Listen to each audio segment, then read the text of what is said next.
Hi, and welcome back to Mallory in the library on our very chilly family day. I hope that you've had some time to enjoy spending time with people who are important to you this weekend. Valentine's and Family Day and all kinds of exciting things going on, like Lunar New Year was also this weekend. So I hope that you're enjoying all of these great winter festivities.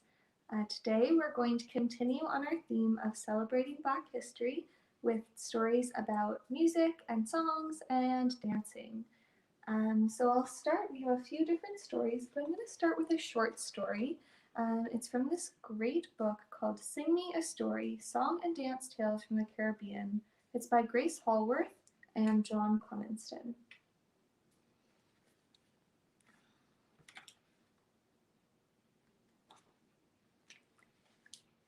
So it says, for my Aunt Daisy Bram, who encouraged my storytelling voice, and it says, in loving memory of Spot and Herman from John Clemenston. So the first one we're going to read is called Dancing to the River, and this story comes from Jamaica. Dancing to the River. Once upon a time, and a very long time ago, the animals of the forest set out to look for food. The birds flew high above the trees, searching. The squirrels dug up all their hiding places, searching. The monkeys swung from tree to tree, searching. Not far away was a field with plenty of corn. When the animals and birds heard about the field, they rushed off to find it. Turtle was paddling in the river. She saw the birds flying off. They flapped their wings, clack, clack, clack. It was quiet in the forest, and Turtle was lonely, so she decided to follow them. Turtle made her way along until she came to the large field. There she saw her friends stuffing themselves with ripe corn. The birds called to Turtle, "Go away, Turtle. Watchmen will catch you." Turtle said, "Don't worry about me. I'll keep a sharp lookout for watchmen." But once Turtle was in the field, the corn was too high for her to keep a lookout. Suddenly, there was Watchman, standing with a stick in his hand. The birds flapped their wings and flew away, clack, clack, clack, leaving Turtle all alone. "Aha!" said Watchman. "Here's one thief who won't get away." He grabbed Turtle and put her in his bag. As Watchman walked across the field, he sang a calypso with such a lively tune that Turtle's feet just itched to dance. Now, Turtle loved dancing more than anything, so when she heard Watchman singing, she called out, "Hey, Watchman, that's a real sweet calypso, man." "You like my song? I make up the words, you know," said Watchman. "I make up songs too," said Turtle. "Well, why don't you make up a song for me now?" asked Watchman. Turtle said, "But when I sing, I like to dance, and I need plenty of space." So Watchman took Turtle out of the bag and placed her on the ground. Turtle began to sing. As she sang, she made movements with her feet. She danced to the right, and she turned around. She danced to the left, and she turned around. She leaped and she danced. She twirled and she pranced. And she was dancing to the river. What is she going to try and do? This is what Turtle sang. "Let's sing and dance the tillelay. Let's turn and prance to the tillelay. Hear the music playing and the steel pan drumming as we sing and dance the tillelay." It was an easy tune to sing. It was a lively tune to dance to. Soon Watchman was dancing too, shaking his shoulders and clicking his fingers. He danced to the right and he turned around. He danced to the left and he turned around. He leaped and danced, he twirled and he pranced, and he danced his way to the river. Turtle danced faster and faster, and she took bigger and bigger steps. Watchman tried hard to keep up with Turtle. Turtle spun on her toes. She leaped and she twirled.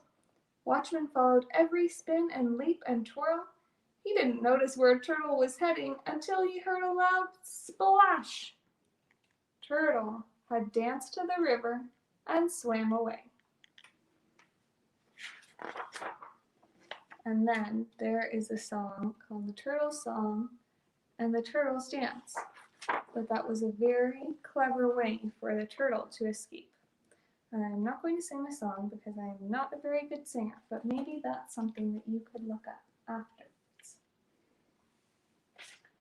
Okay, so our next story is called When I Get Older, The Story Behind Waving Flag by Kanan, and it's illustrated by Rudy Gutierrez. And you may have heard this song on the radio or just at home or out somewhere. And so this is the story of how that song came to be. And so Kanan says, for Salam and Talib. And the illustrator says, for Sandflower, Elaine, Gregory, Joseph, Shelley, Elsie, T.S., Malcolm, and Jordan. Always remember that you are beautiful and full of light, even when it seems dark, and always remember your way home. My name is Kanan. Until I was 13 years old, I lived in Mogadishu, a city that was like a sparkling jewel. Mogadishu is in Somalia and sits on the Horn of Africa. The entire Indian Ocean was my backyard. Boats came and went all day long, bobbing on sky blue water.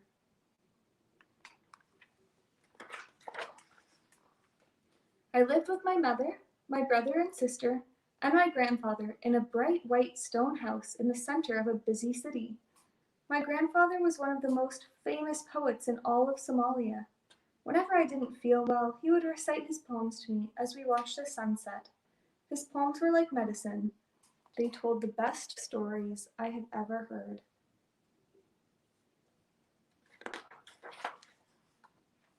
We didn't have a lot of money, so we often made our own toys. We made skateboards out of old wheels and pieces of wood. One day, my friends and I rode our skateboards while holding onto a truck. We were afraid to let go, and the truck took us far away. We got in big trouble, but my mother never stayed mad for long.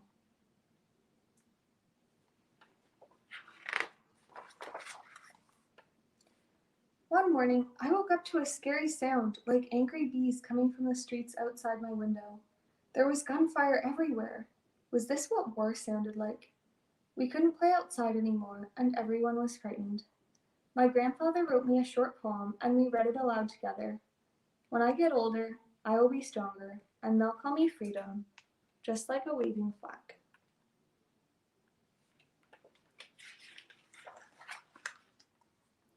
My mother wanted us to leave Somalia and move somewhere safer.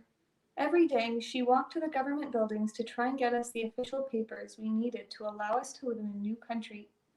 I was frightened when she went out into the street, but my mother was brave.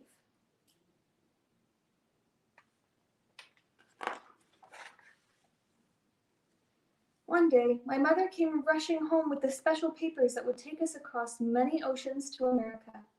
I was happy that we would be safe, but I was also afraid. My friends couldn't come with us, and neither could my grandfather. Poems will be your courage, my grandfather told me. Just say, when I get older, I will be stronger. They'll call me freedom, just like the waving flag.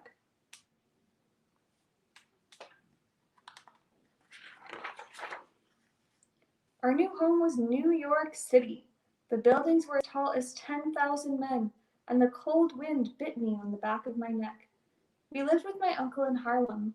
I couldn't understand anyone. The clothes I wore were all wrong. I was embarrassed and confused, and I missed Mogadishu. At night, I thought about my grandfather, and I whispered to myself, when I get older, I will be stronger, and they'll call me freedom, just like a waving flag.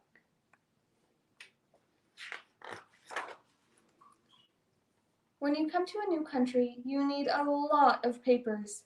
We didn't have the right ones to stay in the United States, so after 6 months, we had to leave again, this time for a place called Toronto, in Canada, which is our home too. Canada gave us new papers and a new name, refugees. I didn't know what that meant. My mother said it was a name for people who had to leave a country because it wasn't safe. Canada was calm, and it felt safe.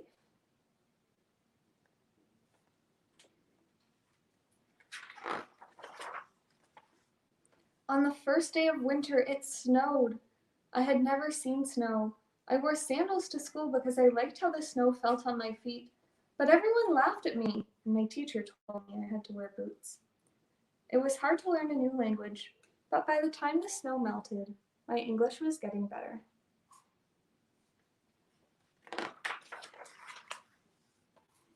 A boy called me a mean name and said Africa was dirty and ugly. I got really mad and I punched him. My mother had to come to the school and talk to the teacher. Mom told me I should talk about my feelings instead of fighting, but this isn't always easy to do. Talking is better than fighting, but singing is even better. There were other kids at school who had to leave a home far away and who struggled to learn a new language. We all looked different, but we all liked to play, and we all loved our music class, where we got to sing. And songs are like poetry. I told my new friends about my grandfather and the poem he wrote for me. They told me I was a good singer. Singing made me feel as if anything were possible. When I get older, I will be stronger, and they'll call me Freedom, just like the waving flag. At the end of the school year, the teacher announced that we had to sing a song in front of the entire school. I asked my friends from different countries and my friends from Canada if they wanted to sing my grandfather's poem with me. I wasn't afraid anymore. My grandfather was right, and music made me safe.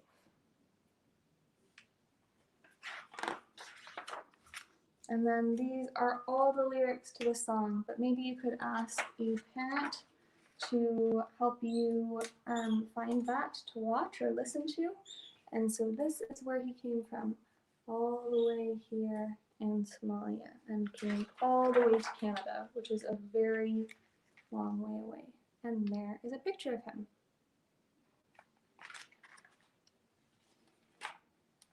So our next story is called Trombone Shorty. It's by Troy Trombone Shorty Andrews, and it's illustrated by Caldecott Honor winner Brian Collier. And this book won a very special prize called the Coretta Scott King Award. You may have heard of Dr. Martin Luther King, who a lot of people talk about and celebrate during this time. And so his wife gives out these lovely awards to books, a lot of picture books, a lot of different stories, and this is one that won the award one year.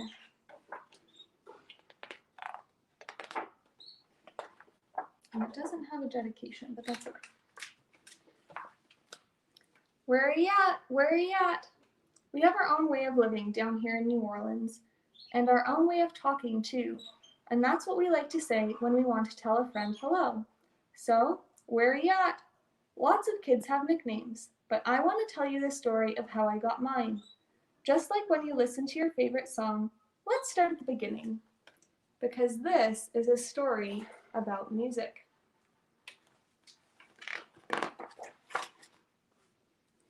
But before you can understand how much music means to me, you have to know how important it is to my hometown, my greatest inspiration. I grew up in a neighborhood in New Orleans called Treme. Any time of day or night, you could hear music floating in the air.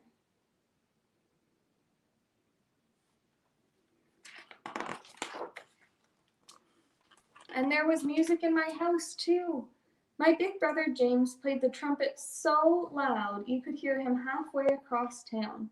He was the leader of his own band, and my friends and I would pretend to be in the band too. Follow me, James would say.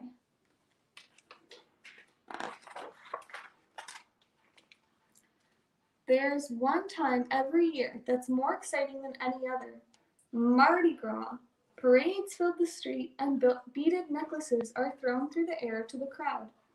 I love the brass bands with their own trumpets, trombones, saxophones, and the biggest brass instrument of all, the tuba, which rested over the musician's head like an elephant's tusk.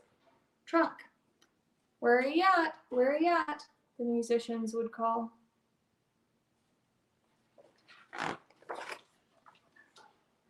All day long, I could see brass bands parade by my house while my neighbors danced along. I loved these parades during Mardi Gras because they made everyone forget about their troubles for a little while. People didn't have a lot of money in Tremé, but we always had a lot of music.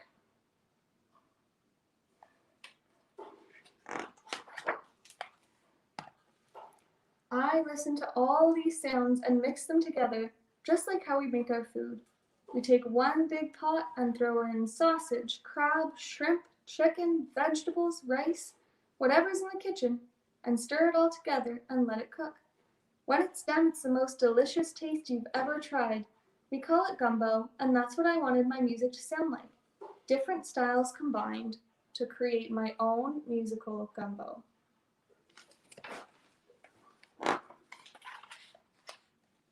But first, I needed an instrument. The great thing about music is that you don't even need a real instrument to play. So, my friends and I decided to make our own.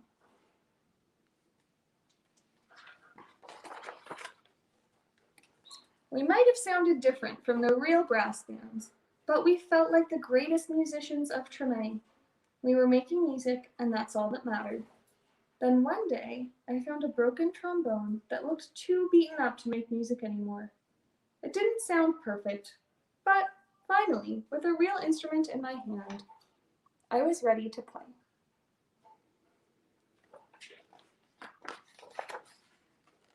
The next time the parade went by my house, I grabbed that trombone and headed out into the street. My brother James noticed me playing along, and he smiled proudly. "Trombone Shorty," he called out, because the instrument was twice my size. "Where are you at?"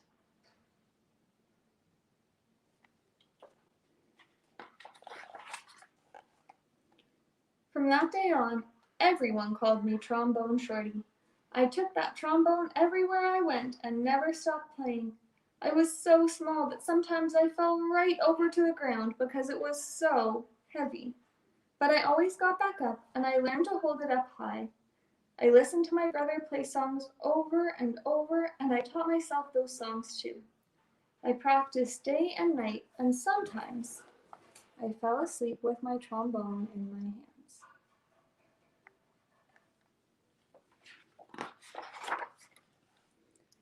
One day, my mom surprised me with tickets to the New Orleans Jazz and Heritage Festival, the best and biggest music festival in town.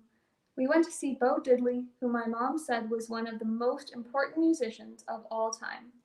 As I watched him on stage, I raised my trombone to my lips and started to play along. He stopped his band in the middle of the song and asked the crowd, "Who's playing out there?"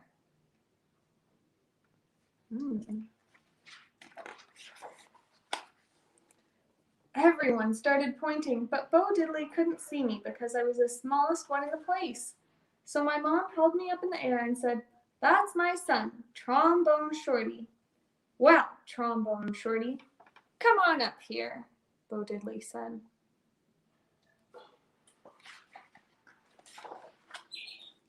The crowd passed me overhead until I was standing on the stage next to Bo Diddley himself. I walked right up to the microphone and held my trombone high up in the air, ready to blow. "What do you want to play?" Bo Diddley asked. "Follow me," I said.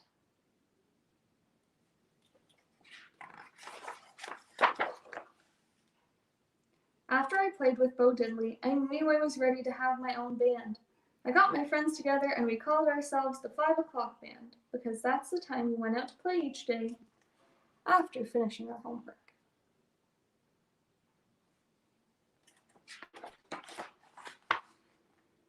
We played all around New Orleans. I practiced, and soon my brother James asked me to join his band. When people wondered who the kid in his band was, he'd proudly say, "That's my little brother. Trombone Shorty, where are you at?"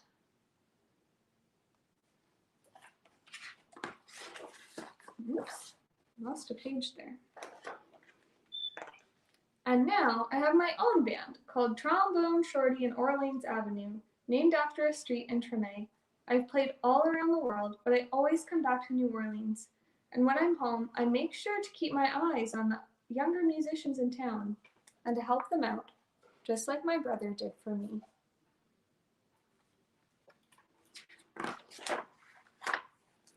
Today I play at the same New Orleans Jazz Festival where I once played with Bo Diddley, and when the performance ends, I lead a parade of musicians around, just like I used to in the streets of Treme with my friends.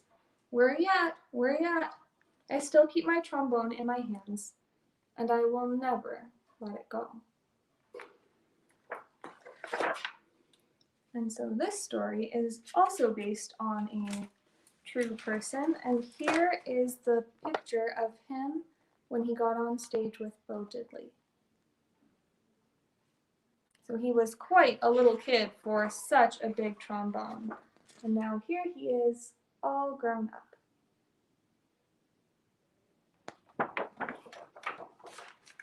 Okay. I hope that we have time to finish our next story.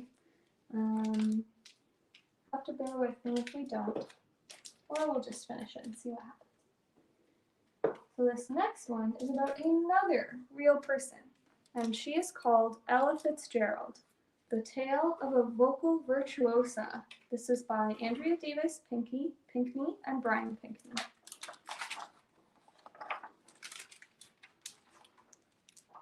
It says, for Chloe and Dobbin, our little scat cats.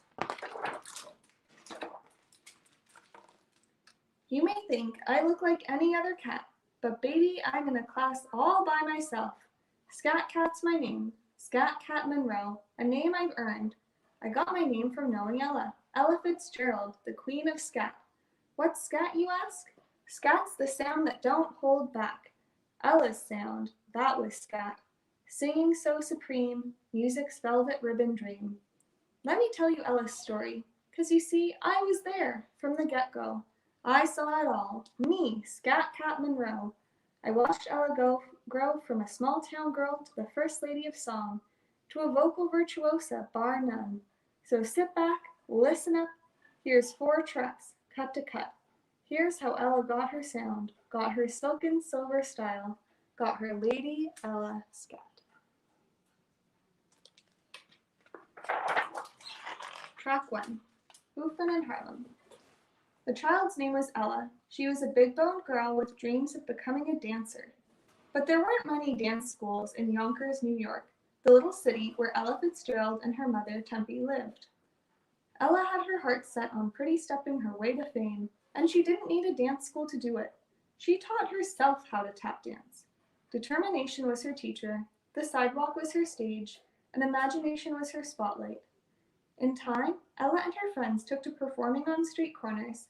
When Ella's neighbors saw her go, they told Ella to strut her shuffle in Harlem, to take her hoof into New York, the big city, where dreams really do come true.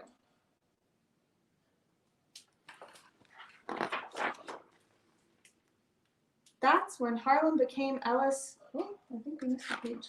Nope, we did not. Sorry about that.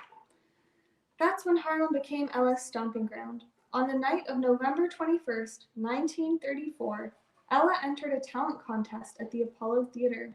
She was 17 and scrubbed clean down to her toe jam. But as soon as Ella saw the footlights, her feet failed her. She stood front and center, knees knocking, teeth clacking, a wannabe with a stomach full of butterflies. And the girl was hardly dressed to impress. She wore work boots and hand-me-downs. Luckily, Ella was thinking on her toes. She refused to be booed back to Yonkers, so she started to sing.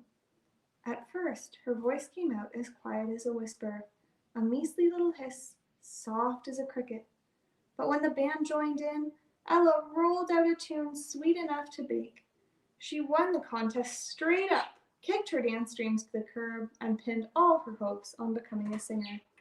I was there waiting in the wings, watching it all, swinging to Ella's groove, wearing a grin as big and proud as that Cheshire dude.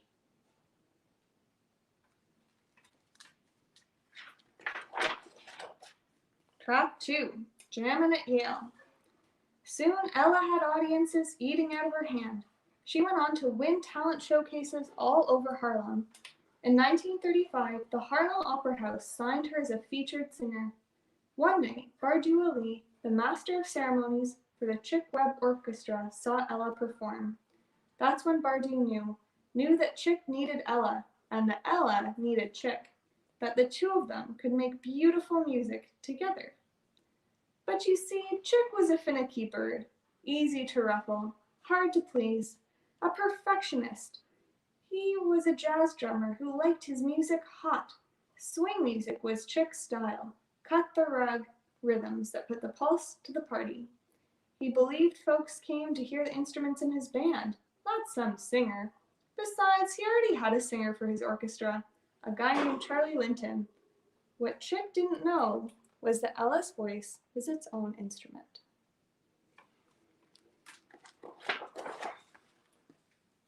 When Bardou took Ella to meet Chick, Chick agreed to give Ella a chance. He told her she could sing with his orchestra at a college dance the next night. At Yale University, the Ivy League, where getting loose doesn't always come easy. Chick told Ella that if she could work that college crowd, she could join his band. So Ella went to Yale with a purpose, and man, once Ella started to sing, she had the Yaleys jamming. That night, Chick welcomed Ella into his band. He took her under his wing, and the two of them flew to the Savoy Ballroom, the hippest dance spot in Harlem. Track 3, Stompin' at the Savoy. The Chick Webb Orchestra had a regular gig at the Savoy. Night after night, they played to a house packed tighter than the A train. It's kind of like one of our subways. The place was crammed full of folks who'd come to shake their tails to the orchestra's sound. And honey, yours truly could shake it with the best of them. You ever see a cat do the kangaroo, the Lindy Hop, the Susie Q? Those were the moves we danced at the Savoy. Danced while Ella belted from the bandstand. It was Chick's drumming that pulled people onto the dance floor, and it was Ella's singing that kept them there. Ella was not like the other singers. She never forgot where she came from. She remembered that her first work as a performer had been on the street. And after Ella sang, she stepped down from the stage and danced with her fans. Ella let them know she was one of them. She showed them she could kangaroo too. She stomped at the Savoy like any other paying customer. And there's our cat friend. And here is Ella. Chick Webb was born with a beat in his bones. He was a master drummer, a musician with a fix on jazz. Ella made it her business to learn all she could from Chick. She had talent, and he had know-how. Chick showed Ella the right way to deliver a song. He taught her to shade the high notes and light the lows, to grab hold of a tune, to wrap her voice around each melody. When the sun set on Harlem and the cats and kitties came out to play, it was Ella and Chick they were coming to see. When Chick and Ella performed together, they were grits with gravy. They brought out the best in each other. People called it chemistry, and I called it musical magic. On May 1st, 1937, the Chick Webb Orchestra took on the Benny Goodman Orchestra in the Savoy's Battle of the Bands. These contests were a Savoy tradition, and they were fierce. One band tried to outplay the other, till the crowd, with their applause, named the winner. Benny Goodman was called the King of Swing, and he played the clarinet. But King Benny didn't have Ella, who would someday be known as the queen of her craft. And he didn't have Chick Webb, a royal percussionist. Benny set the contest in motion. His band started with a song called Peckin'. They made the place swing, no doubt. Then Chick's band took their turn. Chick's drum solos were slammin'. They backed up Ella's vocals, which gave new meaning to the word divine. The contest was close from the get-go. These musicians put a fever to the room. They had me sweating the sheen off my fur and scuffing my wingtip shoes. When Chick's band played Harlem Congo, the crowd got hotter than the bootleg Tabasco. That's because Ella set Harlem Congo on fire. Her voice was quick fried rhythm with a brassy satin twist.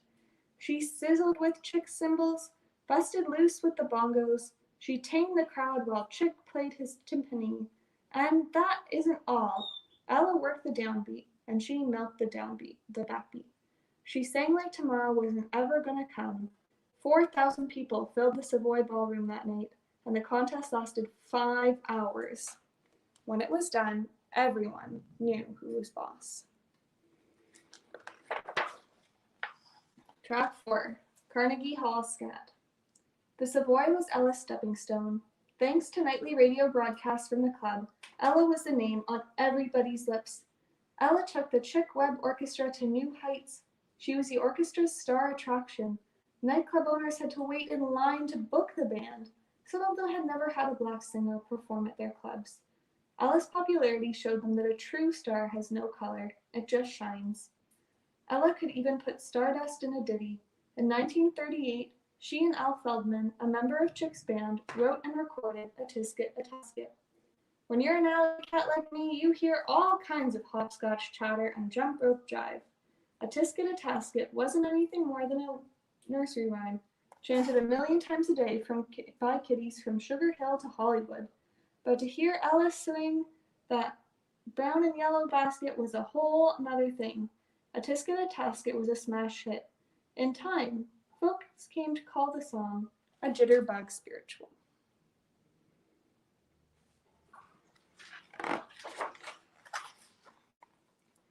Ella didn't shy back from any kind of music. When bebop became hotter than swing jazz and music lovers turned to Bird and Dizzy, Ella took her place on the bebop bandwagon. Bebop was jazz on the wild side. It was syncopation, locomotion, fast smack sound done low down. It was slam bamming on the footer tip.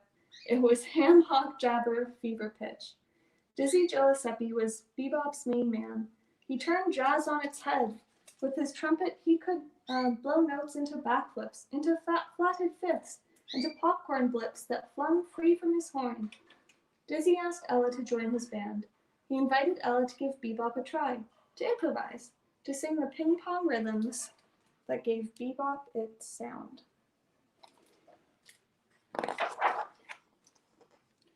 Ella went along for Dizzy's ride. One night, when the two of them started to jam, Ella made bebop of her own. For Ella, scat singing drove bebop home. Ella used her voice in the same way Dizzy used the notes he made with his horn, like a runaway leaf flying high on a breeze. Now, when Ella performed, she let her lyrics go. She took her singing out to play. When Ella recorded How High the Moon, her scat swung to cloud nine and back.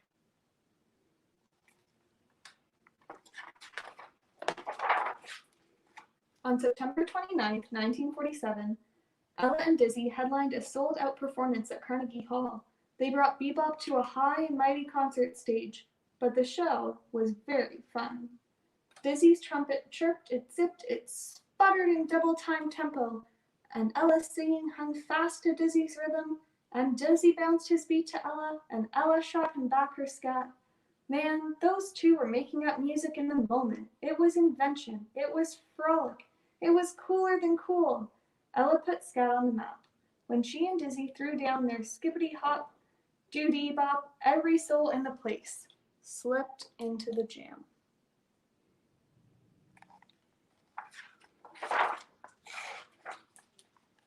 Ella soon had fans who loved all kinds of music.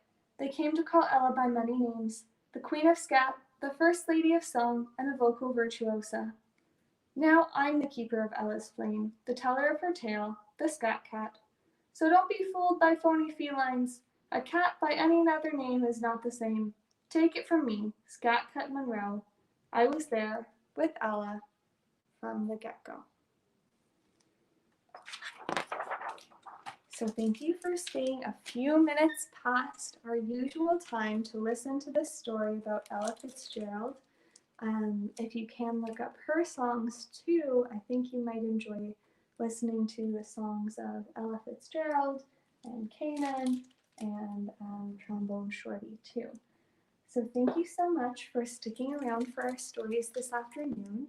Next week, we're going to be continuing to celebrate Black History Month, and we're going to share stories about space and science. So I hope to see you then. Have a great week.